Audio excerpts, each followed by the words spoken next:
அங்க ஒரு மைக் அங்க கொடுங்க.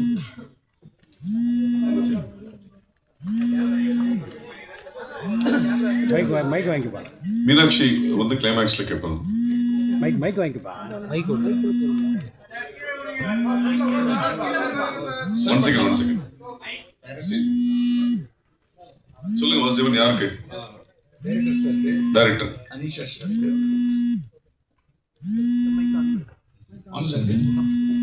ஒரு நிக்கில் இங்க இருக்காரு. ஹலோ. கேரளா ஃபைல்ஸ் மாதிரியான கதை, அதனால தான் நீங்க சென்னை ஃபைல்ஸ்னு பேர் சொல்லுங்க. நல்லதாங்க இருக்கு. ஹலோ. அதாவது சென்னையில் நடக்கக்கூடிய ஒரு கிரைமுடைய மேட்ரு, சென்னையிலிருந்து வந்துட்டு ஒரு கேஸ் எங்கிருந்து தொடங்கி எப்படி முடியுதுங்கிறது தான் எங்களோட கதை. ஸோ சென்னை ஃபைல்ஸ் அப்படிங்கிறது வந்துட்டு இது பொருத்தமாக இருந்தது. வேற ஒரு விஷயத்தோட கனெக்ட் பண்ணி இதில் ஒன்றும் வைக்கல. ஒருவேளை கேரளா ஃபைல்ஸு காஷ்மீர் ஃபைல்ஸ் வரலைனாலும் இது சென்னை ஃபைல்ஸாகவே இருந்தது. டைரக்டர் சார், இது வந்து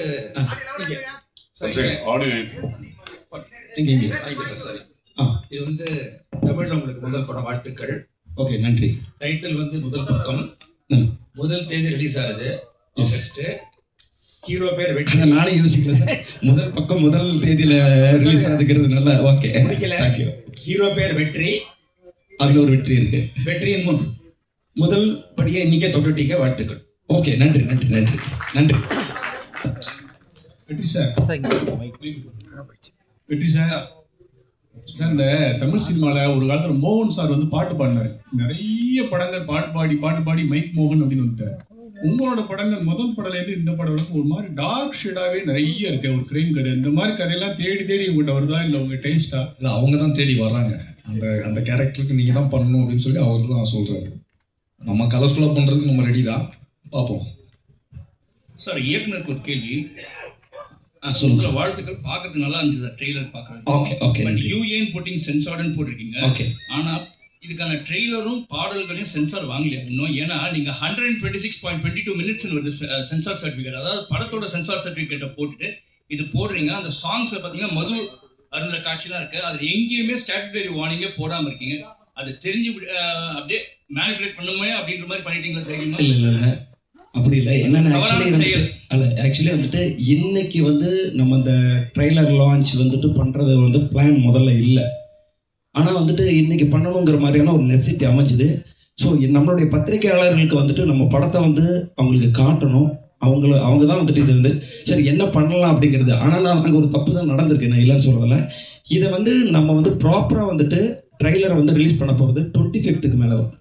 25th மேலே தான் ட்ரெய்லர். ஆனால் டீசர் வந்து நம்ம ஆல்ரெடி ரிலீஸ் பண்ணிட்டோம், ப்ராப்பராக ரிலீஸ் பண்ணி. இது எக்ஸ்க்ளூசிவ் ஒன்லி மீடியா பார்க்கறதுக்கு. ஆமாம், மீடியா பார்க்கறதுக்கு. மீடியா மக்கள், மீடியாங்கிறது வந்து மற்றவங்க போய் சேர்றதுக்கு முன்னாடி நீங்கள் போய் சேர்ந்துருவீங்கிறதுனால அந்த மரியாதையை வந்து, அதாவது சொல்லுவாங்களே, ஒரு மர்டர் நடந்த இடத்துல போலீஸ் வர்றதுக்கு முன்னாடி மீடியா போயிடும். அப்படி வந்து என்னுடைய மீடியா வந்து பார்க்கணுங்கிறதுக்காக அப்படி ஒரு விஷயம் இருக்கு. ஆனால் இதில் கூட இன்னொரு விஷயம் சொல்கிறேன். ஒரு கதை ஸ்டோரி ஒன்று நம்ம நரேட் பண்ணியிருக்கேன். ஒரு ஊரில் ஒரு சிங்கம் இருந்தது, அது ஒரு அப்படிங்கிற ஒரு விஷயம். அது வந்து அந்த வாய்ஸ் வந்து நம்ம இயக்குனர் நடிகர் சமுத்திரக்கனி அண்ணன் வந்து பேசி தரதா சொல்லியிருக்காரு. ஸோ அவர் வந்து இப்போ ஒரு ஹைதராபாத்தில் ஷூட்டிங்கில் இருக்காரு. ஸோ அவர் வந்ததுக்கப்புறம் இந்த மிக்சிங் வேலையெல்லாம் பண்ணிட்டு ப்ராப்பராக வந்து ரிலீஸ் பண்ணணுங்கிறதுக்கு முன்னாடியே வந்துட்டு ஒரு ரிலீஸ் பண்ண வேண்டிய ஒரு நெசிட்டி வந்தது. சரி, அந்த நேரத்தில் வந்து நம்ம பத்திரிகையாளர்கள், நம்ம குடும்பமான தொலைக்காட்சி நண்பர்களுக்கு வந்து நம்ம காட்டுறதுல தப்பு இல்லைங்கிறதுக்காக பண்ணியிருக்கோம். தவறு இருந்தால் வந்து மன்னிச்சேன். டைரக்டர் சார், இப்போ படத்துல வந்து முதல் புக்குன்னு டைட்டில் வச்சிருக்கீங்க. ஓகே. பட் எப்பவுமே ஒரு புக்குன்னு எடுத்துக்கிட்டா கிளைமேக்ஸ் வந்து கடைசி பக்கத்துல தான் இருக்கும். ஓகே. இதுக்கு படத்துக்கு முதல் பக்கம்னு டைட்டில் வச்சதுக்கு என்ன காரணம்? அது மட்டும் இல்லாம இந்த படத்துல சிங்கம் யாரு, நரி யாரு? சிங்கம் வந்து வழக்கமா ஹீரோவை தான் சிங்கம்னு சொல்லுவாங்க. ஓகே. வில்லனை நரின்னு சொல்லுவாங்க. ஓகே. ஆனா இதுல நீங்க வில்லனை சிங்கம்னு சொல்றீங்க, ஹீரோவை நரின்னு சொல்ற மாதிரி ட்ரெய்லர் தெரியுது. ஓகே சார், முதல்ல வந்துட்டு ஒரு டீசர் ட்ரெய்லர் அப்படிங்கிறத வந்துட்டு பப்ளிக் வந்து பார்க்கறதுக்கு வந்து அவங்களுக்கு வந்து ஒரு இம்பேக்ட் பண்ணுற ஒரு விஷயம். அது ஒரு விளம்பரம் தான், சினிமா கிடையாது. இதை பார்த்து வந்து யாருனாலையும் கதை புரிஞ்சிக்க முடியாது. ஸோ இது என்ன ஜானர்னு புரிஞ்சிக்க முடியும். ஸோ ஜானரில் வந்து புரிய வைக்கிறதுக்கு வந்து இந்த ட்ரெய்லரும் உள்ளே வர்றதுக்கு வந்து ஒரு கன்ஃபியூசிங் இந்த எல்லா படத்துலையுமே இருக்கும். உதாரணத்துக்கு பார்த்தீங்கன்னா ராட்சசன் படத்தினுடைய ட்ரெய்லர் நீங்கள் பார்த்தீங்கன்னா ராட்சசன் படத்தில் இருக்கக்கூடிய ஷூட்டிங் சீனோட இது ட்ரெய்லரில் வந்து வச்சுருப்பாங்க. படத்துலயே வந்துட்டு ஒரு ஷூட்டிங் சீன் ஒருத்தனை வந்து கொலை பண்ற மாதிரி ஒரு ரத்தத்தொலை இருக்கிற மாதிரி இருக்கும். அது ட்ரெய்லர்ல வச்சிருப்பாங்க. ட்ரெய்லர்ல உங்களுக்கு என்ன இம்பாக்ட் கொடுக்கணும்னா, ஓ இவன் ஒரு கொலை பண்றான் போல இருக்குன்னு. படம் பார்க்கும்போது பார்த்தோன்னா அது ஆக்சுவலி வந்து பார்த்தா படத்துல ஷூட்டிங்காக இருக்கும். ஸோ அது மாதிரி இந்த நரேஷன் வந்து ஒவ்வொருத்தருக்கும் ஒவ்வொரு இம்பாக்ட் கொடுக்கும். இப்போ நீங்கள் சொன்ன மாதிரி யார் ஹீரோ, யார் சிங்கம், யார் நரி, ஒரு குழப்பம் இருக்கா? இந்த குழப்பம் வேணும், அதுக்காக பண்ணியிருக்கிறது. நீங்கள் படம் பார்க்கும்போது யார் சிங்கம் யார் நரின்னு உங்களுக்கு தெரிஞ்சிடும். சார் அதேதான், சிங்கம் நரி 2 கேரக்டரும் நீங்க தான் நடிச்சிருக்கீங்களா? எங்கிட்ட கேட்குறீங்களா? வெற்றி ஹீரோ சொல்லணும். அதாவது சொல்றாரு இல்லையா, சிங்கம் நரி, இந்த 2 கேரக்டரும் நீங்க தான் பண்ணிருக்கீங்களா? இல்லை, அந்த மேட்ரை நான் இப்போ ட்ரெய்லரில் பார்த்தா தெரிஞ்சுக்கிறேன், படத்தில் அது இல்லை. அதுக்கும் டைரக்டரோட சாய்ஸ் தான். மைக்கு தயாரிப்பாளர் சார். ஆக்சுவலி நம்ம ஹீரோட்ட வந்து கதை சொல்லுவோம், படத்தோடைய கதை சொல்லுவோம். ஹீரோட்ட வந்து ட்ரெய்லர் சொல்ல மாட்டோம். அவரே வந்து இப்போ தான் ட்ரெய்லர் பார்த்துருக்காரு. யார்கிட்ட மைக் கொடுக்கணும்? தயாரிப்பாளர், ப்ரொடியூசர், வில்லன் கிட்ட. சொல்லுங்க. இப்போ நீங்க படங்கள்லாம் பார்த்துட்டு ஹீரோவை பிடிக்கல, ஹீரோ இன்ஸ்பயர் பண்ணல, ஒரு வில்லனை தான் எனக்கு இன்ஸ்பயர் ஆச்சு, அதனால தான் வில்லனாக நடிக்க வந்திருக்கேன் அப்படின்னு சொன்னீங்க. நிறைய ஹீரோ பேர் சொன்னீங்க. நீங்க எந்த இன்ஸ்பிரேஷன்ல வந்தீங்க, எந்த மாதிரி வில்லனா ஆகணும் அப்படின்னு சொல்லிட்டு நீங்க நினைக்கிறீங்க? இல்லை, நான் முதலே சொன்னதுதான் சார். இப்போ துப்பாக்கி படத்தோட வில்லன் தனி ஒருவனோட மாதிரி வில்லன், அதாவது ஒரு கிளாசி வில்லன். அந்த படத்தை வந்து எலிவேட் பண்ணணும். அதாவது இப்போ இந்த படம் எடுக்கும்போது கூட அவர் கதை சொல்லும் போது நான் சொன்னேன், சார் நீங்கள் ப்ரொடியூஸ் பண்ணுறீங்க, மேபி உங்களுக்கு எக்ஸ்ட்ரா சீன்ஸ் அதெல்லாம் தேவையில்லை. அந்த கதைக்கு என்ன தேவையோ, அந்த வில்லனுக்கு எவ்வளோ தேவையோ, அந்த மீட்டருக்குள்ளே நான் எவ்வளோ பெர்ஃபார்ம் பண்ண முடியுமோ நான் பண்ணி கொடுப்பேன். ஸோ எனக்கு வந்து இப்போ நீங்கள் என்ன பார்த்துக்கிட்டிங்கன்னா, இப்போ படம் பார்க்குறோம், அந்த படத்தை பார்த்தாலே உங்களுக்கு தெரியும், இவருக்கு இந்த மீட்டரில் தான் நம்ம போய் தேடலாம், இவரை வந்து நம்ம இந்த மாதிரி யூஸ் பண்ணலான்னு விஷயம் தெரிஞ்சவங்களுக்கு தெரிஞ்சிடும். ஸோ அந்த மாதிரி வரும்போது தெரிஞ்சிடும் எனக்கு. அந்த டேரக்டர் இதுக்கு மேலே எனக்கு ஆப்பர்ச்சுனிட்டிலாம் வந்து கதை வந்துச்சுன்னா எனக்கு சூஸ் பண்ணும் போது தெரியும், என்னால் முடியுமா முடியாதான்னு எனக்கு தெரிஞ்சிடும். அவங்களுக்கும் தெரியும் என்ன கேட்கணும்னு தெரியும். பார்க்கலாமே எப்படி போகுதுன்னு. தேங்க்யூ. சில்வா மேடம், நீங்கள் ஜேர்னலிஸ்டாக நடிச்சிருக்கீங்கன்னு டைரக்டர் சொன்னார். ஜேர்னலிஸ்டாக நடித்தா ஹீரோயின் வந்து கொஞ்சம் கிளாமராக நடிக்க முடியாது. இந்த படத்தில் வந்து எப்படி நடிச்சீங்க, என்ன மாதிரி ஜேர்னலிஸ்ட், பாடி லாங்குவேஜ்லாம் யாரை பார்த்து இருக்கீங்க? உங்களை பார்த்து தான் கற்றுக்கிட்டேன். சுந்தரம் பேர் தான், மீனாட்சி சுந்தரம் பேரு. ஆனா அவர் வந்து மீனாட்சி சுந்தரத்துல மீனாட்சி இருக்கிறதுனால மீனாட்சி இன்ஸ்பயர் ஆகிடும். சார் சொல்லுங்க சார். வில்லனையே முகத்தையே காமிக்கல ஒன்று. அப்புறம் வெற்றி சார் எப்போ டி ராஜேந்திரன் மாதிரியே தாடி வச்சுருக்கீங்க, இல்லாமல் நடிப்பீங்களா? ஒருவேளை இந்த படத்துக்கு வரும்போது அவர் தாடி இல்லாமல் வந்திருந்தா கூட நான் தாடி வளர்த்த சொல்லி இருந்திருப்பேன். ஏன்னா இந்த கதைக்கு வந்துட்டு தாடி வளர்த்துன ஒரு கேரக்டர் தான் எனக்கு தேவைப்படுது. அது ஆல்ரெடி அவர் தாடியோடய முன்னாடி நடிச்சிட்டு இருந்தாரு. ஸோ இந்த கதைக்கு அது தேவைப்பட்டதுனால அப்படின்னு. வில்லனை ஏன் வந்து முகத்தையே காட்டலைன்னா, அவரை வந்து ஒரு ஃபுல் மூவியாக வர்ற நேரத்தில் அவரை பார்த்தா நல்லா இருக்கும்னு நான் எதிர்பார்க்குறேன். ஏன்னா என்னதான் இருந்தாலும் அவர் வந்து தயாரிப்பாளர் இருந்தாலும் இந்த படத்தில் வந்து ஒரு அறிமுக நாயகன். அந்த அறிமுக நாயகனை ஒரு சின்ன ஷார்ட் டைமில் வந்து நம்ம காட்ட வேணாம், பிக் டைமில் காட்டுவோம் அப்படிங்கிறதுக்காக அவரை நான் வந்து ஹைட் பண்ணி வச்சிருக்கேன். சார், ப்ரொடியூசருக்கு படம் முடிச்சிட்டிங்க, ஆனாலும் கிட்டத்தட்ட ஒரு 2 years கிட்ட உட்காந்து எடிட்டே பண்ணிட்டு இருக்கோம் அப்படின்னு சொன்னீங்க. நீங்கள் 1 year why it took so much time? நீங்கள் எக்ஸிக்யூஷன் பண்ணீங்க, அது கூட ஷார்ட் ஃபிலிம்லாம் எடுத்து பார்த்துட்டீங்க, படமும் முடிஞ்சிருச்சு. then why you took 1 year to edit? நாங்கள் அந்த டயத்துக்கு வெயிட் பண்ணினோன்றது வேறு, but still I was sizzling the படம்ன்றதுக்காக ரீசன் இல்லை. ஏன்னா அந்த ஒரு டைமில் சார், அந்த 1 year இருக்குல்ல, எடிட் பண்ணுறது ஒரு பக்கம். அந்த டைமில் வந்து மார்க்கெட்டில் பார்த்தீங்கன்னா புது படம் எல்லாமே வெளியே வரல, எல்லாம் பழைய படமாகவே ரிலீஸ் பண்ணிட்டு இருந்தாங்க. கர்ணன், கில்லி இதெல்லாம் திருப்பி வந்துட்டு இருந்துச்சு. ஸோ ஒரு டைம் இருந்துச்சு, அந்த டைம் சரியாக இருக்கணும் இல்லையா? அந்த மார்க்கெட்டிங்னு ஒரு டைம் இருக்குது. ஸோ அந்த ஒரு டைம் வந்து மஞ்சுபல் பாய்ஸ்லாம் ஓடிக்கிட்டு இருந்துச்சு. So I say let's wait, அந்த ஒரு டைம் வரட்டும் கரெக்டாக. But will just keep. ஏன்னா ஒரு க்ரைம் த்ரில்லரை எடிட் பண்ணுறது இருக்குல்ல, நாட் அ ஈஸி ஜாப். அந்த கரெக்டாக அந்த மீட்டரில் உட்காரணும், ரைட்? அப்புறம் பாட்டு இருக்குது, அந்த பாட்டை நம்ம திருப்பி இது பண்ணோம். அந்த பாட்டை வந்து மாஸ்டரிங் கூட நம்ம லண்டனில் கூட கொண்டு செஞ்சுட்டு வந்தோம். அந்த குவாலிட்டியை கொண்டு வருவோம், கரெக்டான டைமில் கொண்டு போவோம். ஏன்னா படம் வந்து 4 கோடியோ 5 கோடியோ அதை நம்ம கரெக்டாக மார்க்கெட்டிங் பண்ணணும். பிகாஸ் நான் வந்து பிஸ்னஸ் மேன். அது டைம் எடுத்துக்கிட்டாலும் கரெக்டாக மார்க்கெட்டிங் கரெக்டாக இருக்கணும், கரெக்டான டைமில் வரணும். ஸோ நாங்கள் படத்தை ரிலீஸ் பண்ணலான்னு பிளான் பண்ணது லாஸ்ட் இயர் நவம்பர். அங்கேருந்து நாங்கள் பார்த்துக்கிட்டே வரோம். இப்போ இந்த டைம் கரெக்டாக இருக்குன்னா ஒரு 1 to 2 weeks டைம் ஃப்ரேம் வேணும் கரெக்டான டைமில் வெளியாக்குறதுக்கு இல்லையா? கரெக்டாக இப்போ அமைஞ்சிச்சு. எனக்கு வந்து மார்ச்சில் ரிலீஸ் பண்ண சொல்லியிருந்தா கூட பண்ணியிருப்போம். ஆனால் பெரிய படங்கள் வந்துக்கிட்டே இருக்குது, நமக்கு ஸ்க்ரீன்ஸ் கரெக்டாக கிடைக்கணும், அதெல்லாம் பிளான் பண்ணணும். சும்மா எடுத்தோம் அப்படின்னு பண்ண முடியாது, ரைட்?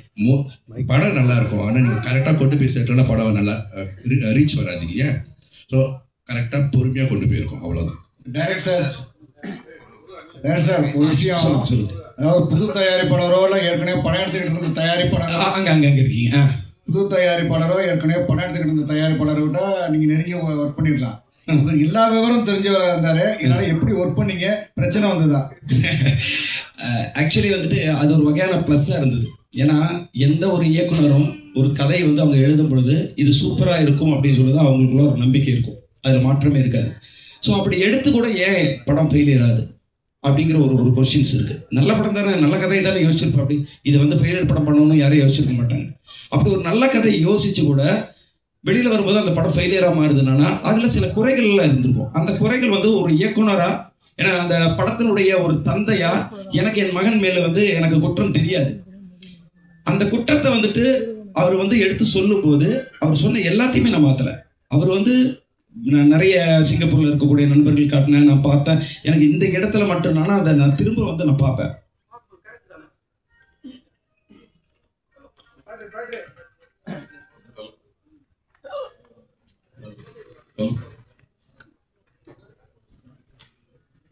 ஸோ அப்படி வந்துட்டு அவர் சொன்ன கரெக்ஷன் வந்து எனக்கு இதுக்கு பெரிய சப்போர்ட்டிங்காக தான் இருந்தது. அவர் என்னடா எல்லாத்தையுமே கேள்வி கேட்டிருக்காரு, எல்லாத்தையுமே சொல்லிட்டு இருக்காரு அப்படின்னு நான் ஃபீல் பண்ணல. அது ஒரு வெற்றி படமாக அமைகிறதுக்காக சொல்லக்கூடிய ஒரு விஷயத்த நம்ம ஏற்றுக்கணுங்கிற அந்த மனநிலையோட அதை நான் பண்ணதுக்கப்புறம் வந்து எனக்கு அந்த சேஞ்சஸ் தெரிஞ்சுது. ஸோ அவருக்கு வந்து நான் தேங்க்ஸ் தான் சொல்லிக்கிறேன். ஹீரோ சார் சொல்லுச்சு. இல்லை 1980 பார்த்தீங்கன்னா டைரக்டர் உங்களுக்கு தான், எனக்கு தானே ஓகே. 1980 எல்லாம் பார்த்தீங்கன்னா அறிமுக இயக்குனர்கள் எல்லாருமே லவ் ஸ்டோரியை தான் ஃபர்ஸ்ட் படமாக எடுப்பாங்க. ஆனால் இப்போ வர எல்லா அறிமுக இயக்குனர்களும் இதே மாதிரி வெட்டு குத்துக்குள்ள சஸ்பென்ஸ் த்ரில்லராகவே எடுக்கிறீங்களே, என்ன காரணம்? அதாவது வந்து அந்தந்த சீசனில் அதாவது வரும். மாம்பழ சீசனில் மாம்பழம் தான் வரும், வாட்டர்மெலன் சீசனில் வாட்டர்மெலன் தான் வருங்கிற மாதிரி சினிமா வந்து ஒரு சீசன், அதை நம்ம புரிஞ்சுக்கணும். என்கிட்ட வந்து அப்போ லவ் கதை இல்லையா, என்கிட்ட வேற கதை இல்லையான்னு கேட்டாங்கன்னா ஒவ்வொரு இயக்குனராக வரும்போது அவங்கள்ட்ட கிட்டத்தட்ட ஒரு 10 கதை இருக்கும். அந்த 10 கதையில் முதல் கதை எது படமாக்கப்பட போகுதுங்கிறது அந்த இயக்குனருக்கே தெரியாது. நம்ம வந்து ஒரு ப்ரொடக்ஷன் கம்பெனியில் வந்து கதை சொல்ல போகும்போது அவங்க சொல்லுவாங்க, உங்கள்கிட்ட இந்த மாதிரியான ஜானரில் கதை இருக்கான்னு கேட்பாங்க. ஏன்னா வந்து அந்த டைமில் வந்து பார்த்தோன்னா லவ் படமாக ஓடிட்டு இருக்கோம். நான் வேற ஒரு கதை சொல்ல போனேன்னா லவ் கதை வச்சுருக்கீங்களான்னு கேட்பாங்க. அப்போ நான் லவ் கதை தான் சொல்லுவேன், சொல்லி அது படமாக்கப்படும். அடுத்தது நான் லவ் கதை சொல்லலான்னு போகும்போது வந்து பார்த்தேன்னா அப்படியே வந்து எல்லா சஸ்பென்ஸ் த்ரில்லரு கிரைம் இப்படி ஓடுதும்பாங்க. அப்போ அந்த நேரத்தில் நம்மள்ட்ட கேட்பாங்க கிரைம் கதை வச்சுருக்கேன். ஸோ எதை கேட்டாலும் சொல்ல வேண்டுங்கிற தயார் நிலையில் ஒரு இயக்குனர் இருந்தால் மட்டும்தான் அவன் இயக்குனர் ஆக முடியும். ஸோ இந்த சீசனில் நான் இது பண்ணியிருக்கேன். இந்த முதல் பக்கத்தை தவிர அடுத்த பக்கங்கள் வரும்போது நீங்கள் கேட்ட கேள்விக்கான ஆன்சர் மாறும். ப்ரொடியூசர் சார் படத்தை இவ்வளோ லேட்டாக ரிலீஸ் பண்ணணும்னு நீங்கள் கரெக்ட் டயத்தை பார்த்து தான் ரிலீஸ் பண்ணி பார்த்தீங்க. ஆனால் இப்போ வாரத்துக்கு 10 படம் ரிலீஸ் ஆகிட்டு இருக்கு. உங்கள் படம் 1ஆம் தேதி கிட்டத்தட்ட 7 படம் 8 படம் வருது, 12 படம் வருது. இதை எப்படி நீங்கள் சமாளிப்பீங்க சார்? மற்ற படத்தை பற்றி நான் கவலைப்பட போகிறது கிடையாது. எனக்கு என் படம் எவ்வளோ ரீச் போயிருக்கு அதுதான் எனக்கு தெரிஞ்சு. இங்கே இருக்கிறவங்க போஸ்டரை பார்த்து எனக்கு மெசேஜ் அனுப்புகிறாங்க. சிங்கப்பூர் மலேசியாவில் இருக்கிறவங்களுக்கு நியூஸ் தெரியும், இந்த மாதிரி படம் ஆகஸ்ட் 1 வருதுன்னு. எண்ட் ஆஃப் தி டே நம்ம 10 படம் வருதோ 100 படம் வருதோ ஃபர்ஸ்ட் ஷோலேயே தெரிஞ்சு போயிடும், இந்த படம் தேருமா தேராதான்னு தெரிஞ்சு போயிடும். நல்லா இருந்தால் பார்க்க போகிறாங்க. இல்லாட்டி நீங்கள் எவ்வளோ மார்க்கெட்டிங், நீங்கள் வந்து ஏரோப்ளேனில் பேனர் விட்டாலும் படம் ஊற்றிச்சுன்னா ஊற்றிக்கும். கரெக்டாக? ஸோ எனக்கு தெரியும், ஃபர்ஸ்ட் ஷோ பார்த்துட்டு படம் நல்லா இருக்குன்னு சொல்லுவாங்கன்னு தெரியும். ஸோ நல்லா இருக்கிற படத்தை பார்க்க போகிறீங்க, இல்லைன்னா அதுவாக போய்க்கும் சார், கவலை. ஹீரோ சார் சார் உங்களுடைய முதல் படத்துக்கும் 2வது படத்துக்கும் அதிக இடைவெளி இருந்துச்சு, அது எல்லாருக்குமே தெரியும். ஆனால் இப்போ சமீப காலமாக பார்த்தீங்கன்னா நீங்கள் வெள்ளிக்கிழமை நாயகராக வந்துட்டு இருக்கீங்க. வாரத்தில் ஒரு வாரம் விட்டு ஒரு வாரம் உங்கள் படம் ரிலீஸ் ஆகிட்டு இருக்கு. இது எதனால சார் சீக்கிரம் சதம் அடிக்க முயற்சி பண்ணுறீங்களா? இல்லை அப்படி இல்லை, அவர் சொல்ற மாதிரி 1 வருஷத்துக்கு முன்னாடி பண்ண படம் இதெல்லாம். நிறைய படம் வந்து ரிலீஸ் பண்ணாமல் வச்சு இப்போ மொத்தமாக லைனாக ரிலீஸ் ஆகுது. அதனால தான் வந்து உங்களுக்கு டக்குன்னு வந்த மாதிரி இருக்கு. இல்லை இடையில ஜிவி பிரகாஷ் சார் வெள்ளிக்கிழமை நாயகன்னாங்க, இப்போ எல்லாருமே சொல்கிறாங்க சார் நீங்கள் தான் வெள்ளிக்கிழமை நாயகன்னு சொல்லிட்டு இருக்கீங்க. ரொம்ப சந்தோஷம். அதே கண்டிஷா இன்னைக்கு உள்ள சினிமா வந்து கொஞ்சம் மோசமா இருக்கு. ஒரு வருஷத்துக்கு 5% 6% படம் தான் ரிலீஸ் ஆகுது. நீங்க தெரிஞ்ச தெரிஞ்ச ஹீரோ, பிரபல ஹீரோனாலும் நீங்க என்னென்ன சவால் சந்திக்கீங்க? டிஜிட்டல் வைக்க மாட்டேங்குது, சேட்டலைட் வைக்க மாட்டேங்குது, சம்பளம், தியேட்டர் ரிலீஸ் பிரச்சனை நிறைய இது. ஹீரோவா உங்களுக்கு ஏதாவது ஆரம்பமா சவால் இது மாற்றணும்னு ஏதாவது ஃபீலிங் இருக்கா? இல்லை, படம் நல்லா போச்சுன்னா அடுத்த படத்துக்கு சம்பளம் ஜாஸ்தியாக வாங்கலாம். அதனா அவர் சொல்கிற மாதிரி எதுவுமே பிஸ்னஸ் ஆகாமல் தான் இருக்கும். படம் நல்ல கண்டென்ட் கொடுத்தோம்னா அது ஆட்டோமேட்டிக்காக டிஜிட்டலோ சேட்டலைட்டோ எந்த பிஸ்னஸ்னாலும் ஆகும். படம் நல்லா இல்லைன்னா அது பிஸ்னஸ் கொஞ்சம் ஸ்டாப் ஆகி தான் இருக்கும். சார் டைரக்டர் சார் சொல்லுங்கள். இந்த படம் ஒரு த்ரில்லர் படம். ட்ரெய்லர் பார்க்கவே தெரியுது. ஹீரோ வெற்றி அண்ட் ஹீரோயின் ஷில்பா மஞ்சுநாத் இவங்களுக்குள்ள கெமிஸ்ட்ரி எப்படி இருந்தது? ஸோ அவங்கள்ட்ட தான் கொஞ்சம் பர்ஃபார்மன்ஸ் எதிர்பார்த்து வருவாங்க. அந்த ரசிகர்களுக்கு என்ன மாதிரியான இதாக இருக்கும்? ஓகே, இந்த கேள்வி ஆக்சுவலி அவங்க 2 பேர்த்து கேட்டுருக்கணும். பரவாயில்ல, ஒரு இயக்குனர் சொல்கிறேன். யாரோ சொன்னாங்க ரிப்போர்ட்டராக நடிக்கும்போது வந்து கிளாமராக இருக்காது, அப்படி இருக்கும்போது வந்து நீங்கள் எப்படி நடிச்சிக்கணும்? உண்மையாலுமே கிளாமர் கிடையாது. உண்மையாலுமே கிளாமர் இல்லாமல் ஒரு ரிப்போர்ட்டர் அவங்க கரெக்டான ஒரு பதில் சொன்னாங்க. இந்த ரிப்போர்ட்டர் எங்களுக்கு கற்றுக்கிட்டா உங்களுக்கு இருந்து கற்றுக்கிட்டாங்கன்னு. அதே மாதிரி தான் படத்தில் அவங்கள தெளிவான ஒரு ரிப்போர்ட்டராக மட்டும்தான் காட்டியிருக்கிறேன். டக்குன்னு 2 பேர் வந்து பார்த்தாங்க, கண்ணும் பார்த்தது, காதல் பாட்டு போனதுங்கிறது என் படத்தில் இல்லை. ஆனால் அவங்களுக்கான ரோலில் 2 பேரும் எப்படி ட்ராவல் பண்ணணுமோ அதை நான் கரெக்டாக காட்டியிருக்கிறேன். அந்த ட்ராவலில் அவங்களோட கெமிஸ்ட்ரி வந்து கரெக்டாக இருந்தது. வெற்றி சார், நீங்கள் கூட சொன்னீங்க படத்தினுடைய கண்டென்ட் நல்லா இருந்தால் நல்லா ஓடும், இல்லைன்னா ஓடாது அப்படின்ட்டு. ஆனால் ஓடுறது சொல்ல பிஸ்னஸ் ஆகிறது, பிஸ்னஸ் சேட்டலைட்டோ பிஸ்னஸுக்கே கண்டென்ட் தான் முக்கியங்கிறப்ப அதை வச்சு ஹீரோக்கள் சம்பளத்தை ஏற்றுறது அப்படிங்கிற ஒரு விஷயம் இருக்குல்ல, அதை பற்றின ஒரு விமர்சனம் பல பேர் சொல்லிகிட்டே இருக்கிறாங்க. படத்துடைய கண்டென்ட் தான் முக்கியம், டைரக்டர் தான், நீங்களும் அதை சொல்கிறீங்க. ஆனால் ஹீரோக்களுடைய சம்பளம் ஏற்றுறாங்களே, அதை பற்றி என்ன நினைக்கிறீங்க? நான் ஒன்றும் ஏற்றுறேன் இல்லை, பொதுவாக சொல்கிறேன். இப்போ நீங்கள் பேசுறது சினிமா இண்டஸ்ட்ரி பற்றி பொதுவாக சொன்னீங்க, அது மாதிரி பொதுவாக சொல்கிறேன். அந்த மாதிரி ஒரு விமர்சனம் இருக்குல்ல? இல்லை, அவங்க கொடுக்குறாங்க, இவங்க வாங்குறாங்க, அவ்வளோதானே. கொடுக்குறவங்க இருக்கிற வரைக்கும் வாங்குறவங்க வாங்கிட்டு தானே இருப்பாங்க. Shilpa, my question to Shilpa. Shilpa, playing a journalist in a crime thriller must have been exciting and challenging too. We all know you're a perfectionist. What kind of homework you did exactly to do justice to the character? Because the whole film revolves around you. Sir, to correct, it doesn't revolve around me because இது த்ரில்லர்னால வெற்றி and Mahesh அவர் கூட தான் ஒரு journey தான் இது. இது கூட வந்துட்டு ஒரு அந்த பிரிட்ஜ் வந்துட்டு நான் சேர்ந்து தரேன். ஸோ அந்த மாதிரி கேரக்டர் தான் இந்த படத்தில் பண்ணிருக்கேன். The mystery, no, you're unraveling the mystery, no. No, I am not. Okay. I'm not. I'm helping him to unreveal it. Okay. So, and எப்படியானா